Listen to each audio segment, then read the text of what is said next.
Today is Father's Day, when we celebrate and honor dads with barbecues and cards and notes and telephone calls and family get-togethers.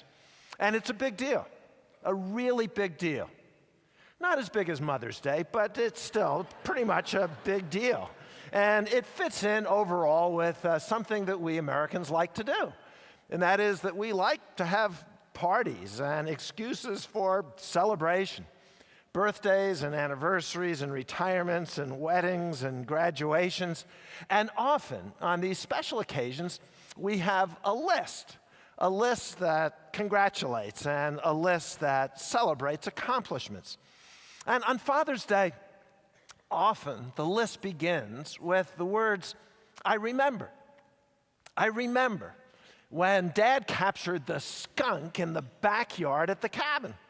I remember when Dad stayed up all night to help me study for a test that otherwise I would have flunked and I got an A.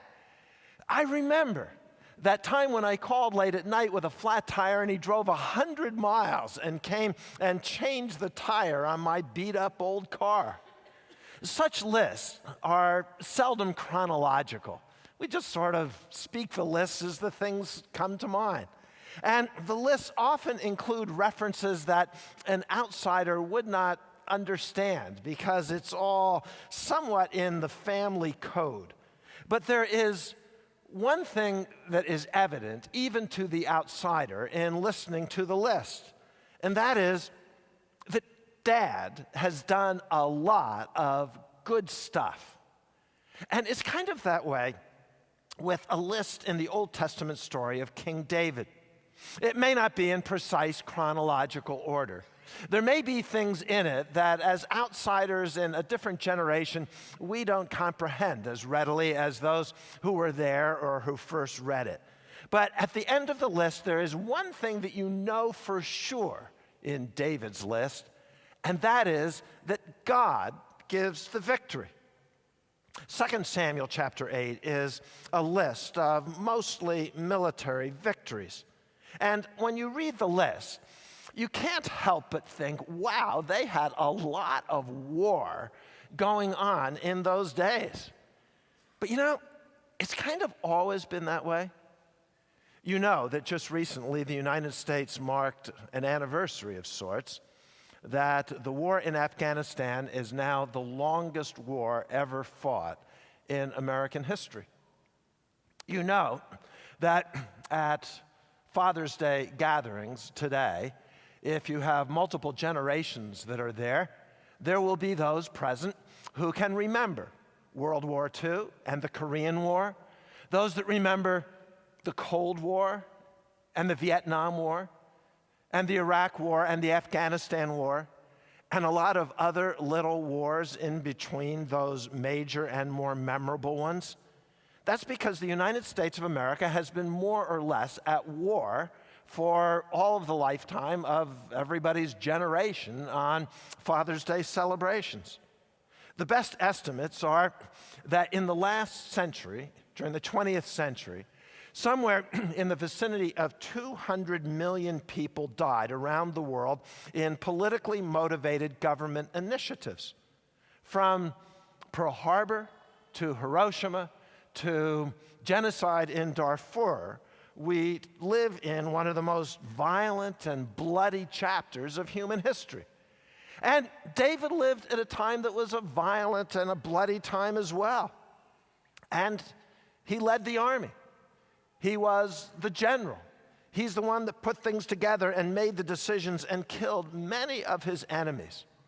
And the partial list of those victories begins in 2 Samuel chapter 8, that in the course of time, David defeated the Philistines and subdued them, and he took Metheg-Ammah from the control of the Philistines. The Philistines, of course, were the perennial enemies of Israel. To the southwest, they were an aggressive nation that repeatedly raided and fought against the people of Israel, often taking territory, often taking captives, and often taking many lives. So the people of Israel lived largely in terror for multiple generations whenever they thought of the Philistines. But the times had changed. David had united a kingdom that was previously divided by civil war. He had mustered an army that was experienced and increasingly formidable. And rather than just being on the defensive, David took the initiative against Philistia. The list begins with David's decisive victory at Metheg-Ammah. And of course, you know where that is, right? You visited the Holy Land once and went there? Well, actually, nobody knows where it is. We have no idea at all. In fact, there are some Bible scholars that don't even know if it's a place. We don't really even know what the name means. It's just two very old Hebrew words. So it doesn't mean a thing to us, and if you are one of those people who reads the Bible through in a year, it's the kind of verse and reference that you skip over because it's meaningless. But it wasn't meaningless to them. Obscure to us, but significant at the time. It was perhaps a small, but a very important victory. But that's the way it is with all of God's victories. What happens in our lives and in our families, that our victories that come from God may not seem very important to our next door neighbors or will not be remembered by a generation from now. But the point is not how famous our victories, but that even the smallest of victories comes from the hand of God. The next victory on David's list was so brutal that, quite honestly, I wish I didn't have to read it. I wish it weren't in the list. David also defeated the Moabites. He made them lie down on the ground and measured them off with a length of cord. Every 2 lengths of them were put to death, and the 3rd length was allowed to live. So the Moabites became subject to David and brought tribute. They were prisoners of war.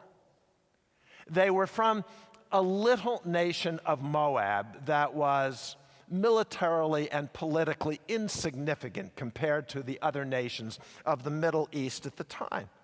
And these prisoners of war were forced to lie down on the ground, unarmed, and 2 out of 3 of them were slaughtered. Not selecting any of them on the basis that they had done this or that, but simply the count-off. Number 1, number 2, number 3. Number 1, kill him. Number 2, kill him. Number 3, you can let that person go. So if this were done today, in the era of the Geneva Conventions, we would say that David was guilty as a war criminal. This was so violent, and I think so senseless that it kind of takes my breath away. It's the kind of thing that we more expect to hear in some biography of Hitler or Stalin, but not of David. And if you want an astonishing little twist to this 2 out of 3 massacre, they were Moabites. David's great-grandmother, Ruth, after whom one of the books of the Bible is named, was a Moabite. So if you calculate it, David was 1/8 Moabite himself. These were his own relatives, distant though they be, that he was killing. So how am I supposed to get this? How do I understand it? Well, to be sure, the Bible does not condone everything that it records. So just because it is written in the Bible does not mean that the Bible or that God approve of it. This was part of the way wars were fought in ancient days. Brutal, often senseless. David was influenced by the times in which he lived and by the pagan practices that surrounded him. And we need to be careful. It's not easy to do, but we need to be careful that we make judgments on people in other places and other parts of history on the basis of the context in which they live rather than in our time in the context in which we live. But even after that is all said, we are repulsed by his behavior. But to understand it, I think by comparison and fairness, we need to say that there are other generations, or even people in other places in the world today, who would say that they are repulsed by some of our behavior.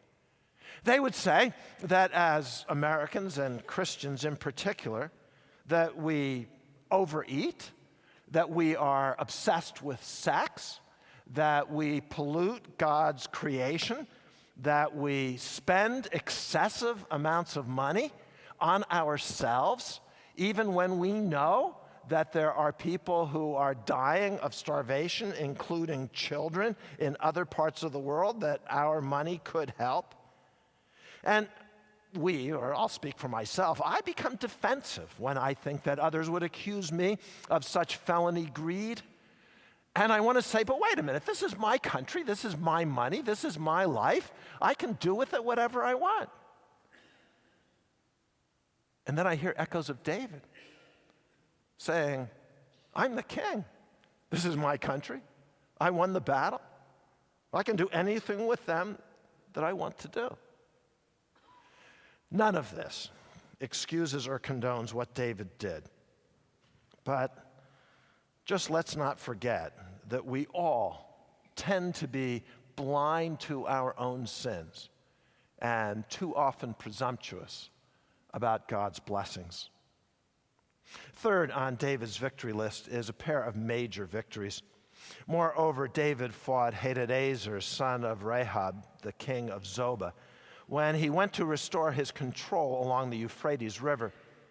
David captured 1,000 of his chariots, 7,000 charioteers, and 20,000 foot soldiers.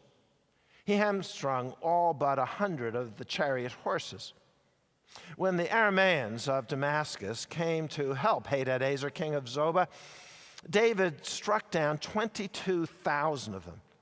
He put garrisons in the Aramean kingdom of Damascus, and the Arameans became subject to him and brought tribute. The Lord gave David victory wherever he went. This list is now talking about David's neighbor kingdoms, empires, sort of, to the north and to the east, in an area through which went some of the major trade routes, and that was important for the economics of the time. I suppose you could say that if these neighbor nations closed down those trade routes, it would be economic strangulation for Israel, so it was important to David to keep those trade routes open. But something else is going on here when you realize that these were large countries with large armies, with tens of thousands of soldiers.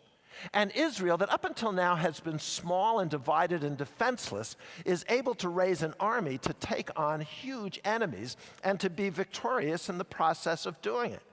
And they were amazing in that even when other nations came in through alliances and treaties to the assistance of those that fought Israel, Israel could defeat all of them. So the kingdom of Zobah, the Arameans from Syria, all of them. This was a serious war in face-to-face, hand-to-hand combat, and David and his army were triumphant.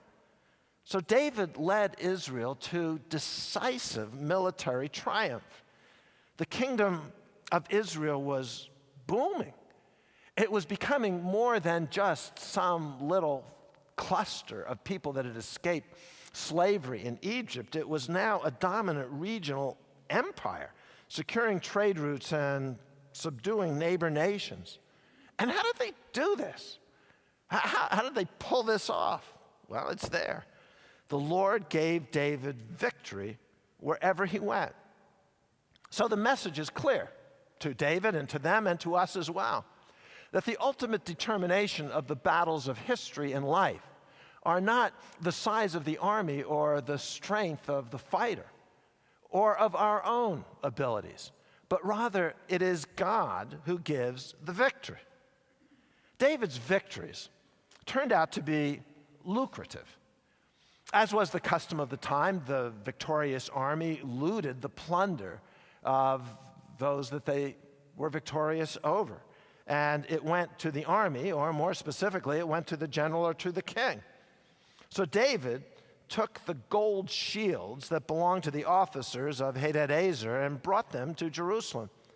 From Tebah and Berothai, towns that belonged to Hadadezer, King David took a great quantity of bronze.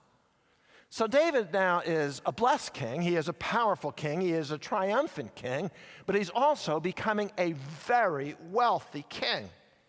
Because sometimes God gives benefits to those who receive his victory that they would not have predicted or anticipated. And so now the once upon a time shepherd boy of the little village of Bethlehem is becoming one of the richest men in the world.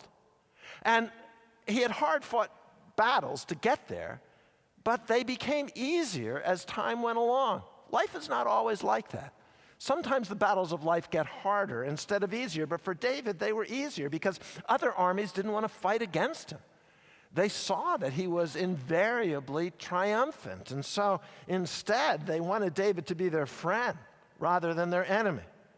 When, too, the king of Hamath heard that David had defeated the entire army of Hadadezer, he sent his son Joram to King David to greet him and congratulate him on his victory in battle over Hadadezer, who had been at war with two. Joram brought with him articles of silver and gold and bronze. So now the neighbor nations are saying, David, you're our friend. David, we don't want to fight. David, we'll bring you money and whatever you want. So David and the nation of Israel were very much on a roll. Huge success. But what does success do to people? Just come up with your list of friends or relatives or the very famous. Think about what power and money and influence and fame often does to otherwise good people. What you often see is that there is a legion of bad examples, so that seemingly very good people become corrupt.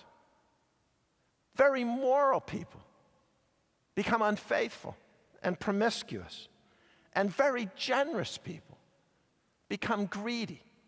It's just a too often repeated story. But not David. In spite of his many faults, there is an insight here into his character that helps to explain a great deal about him and his leadership and his relationship to God. King David dedicated these articles to the Lord, as he had done with the silver and gold from all the nations he had subdued: Edom and Moab, the Ammonites and the Philistines and Amalek. He also dedicated the plunder taken from Hadadezer, the son of Rahab, king of Zobah. So David took the money and didn't keep it for himself. He didn't accrue the huge amount of wealth that every standard of the day would have said was rightfully his. Instead, he took what must have been the equivalent of billions of dollars and dedicated it to God.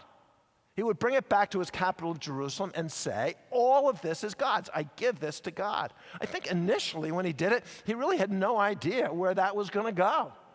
It was accumulated, given to God. He didn't actually know that someday this wealth would underwrite the cost of building the temple that was in the city of Jerusalem. You know, research in America is extensive when it comes to what are the generosity and giving patterns of Americans.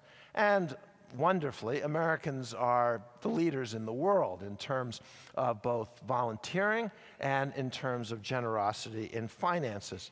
But it is a strange graph curve of distribution. There are some reports that indicate that in terms of percentage of income, the most generous people in America are those who are single mothers of minority status who are living in poverty. And they give the highest percentage of their income away.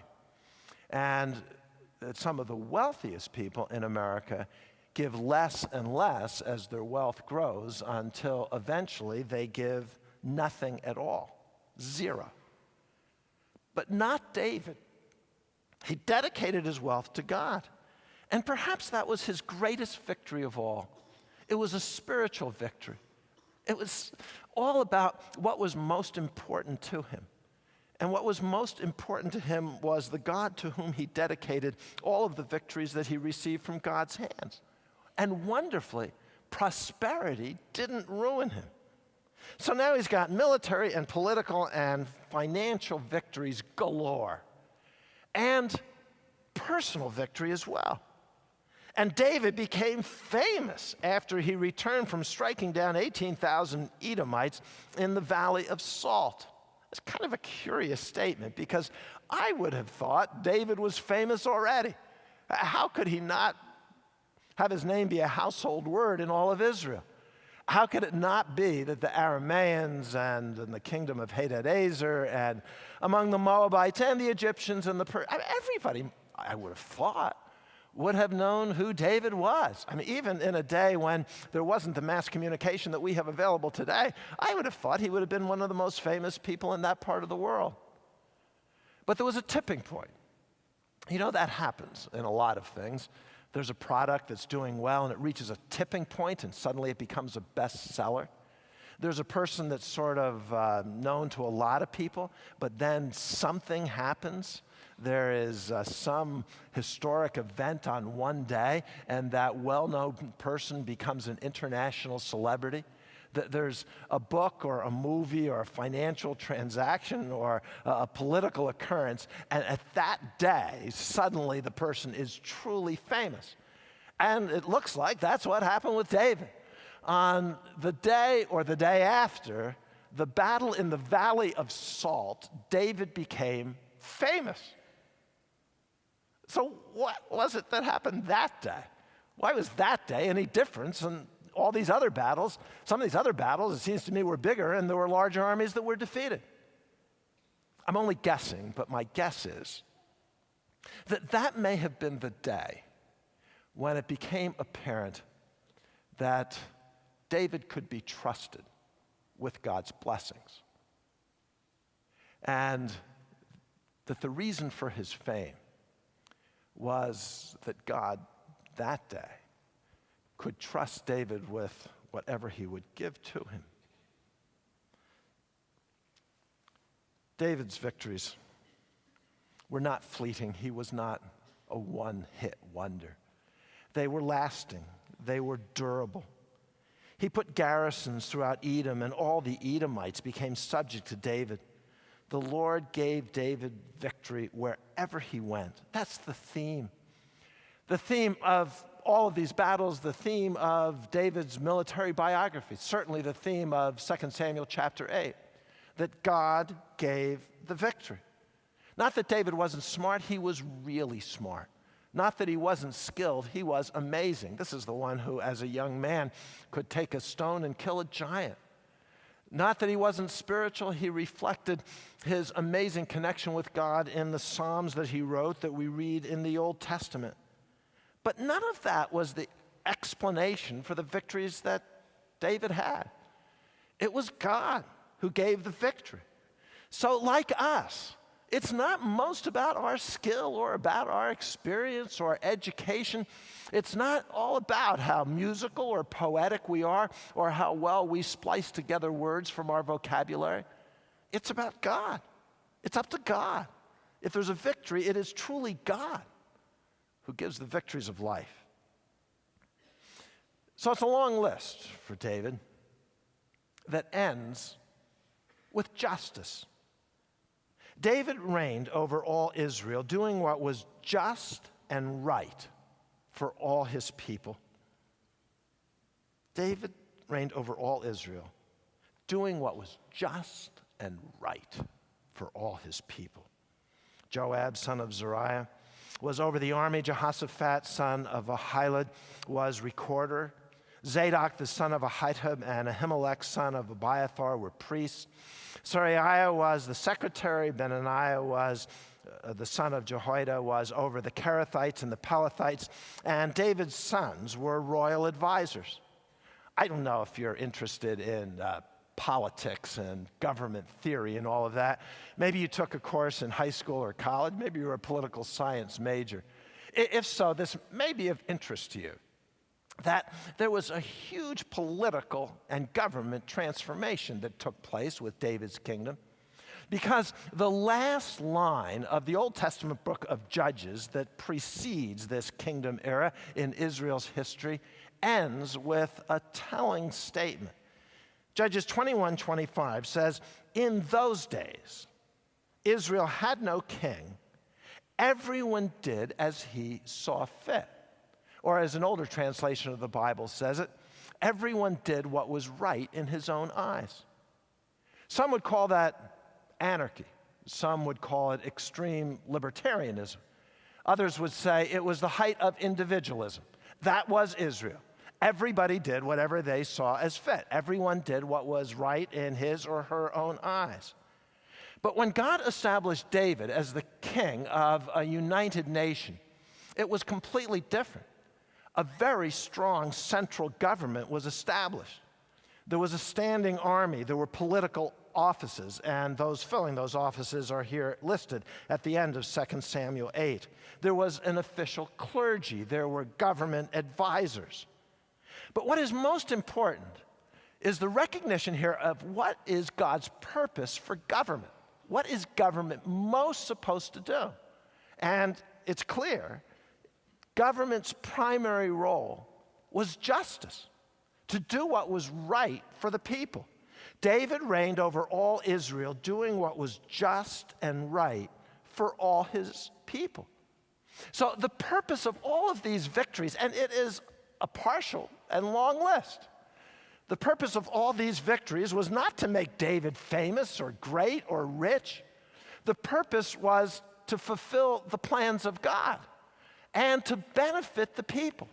So David was simply the agent of God, the instrument in God's hands. It wasn't about David. It was about God.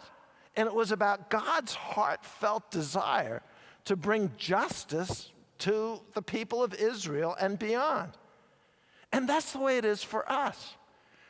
We can get caught up in this idea that what God is supposed to do is make us victorious and prosperous and healthy and successful.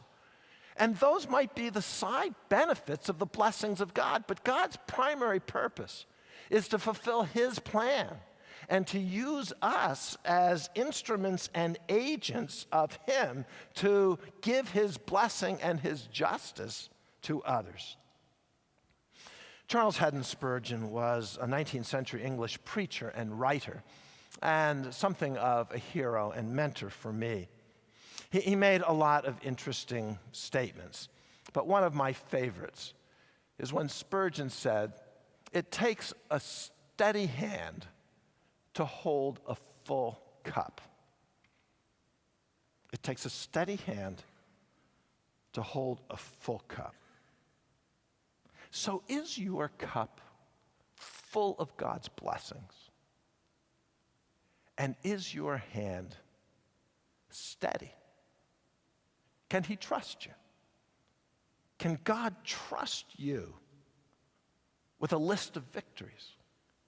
Can he trust you with a full cup of his blessings?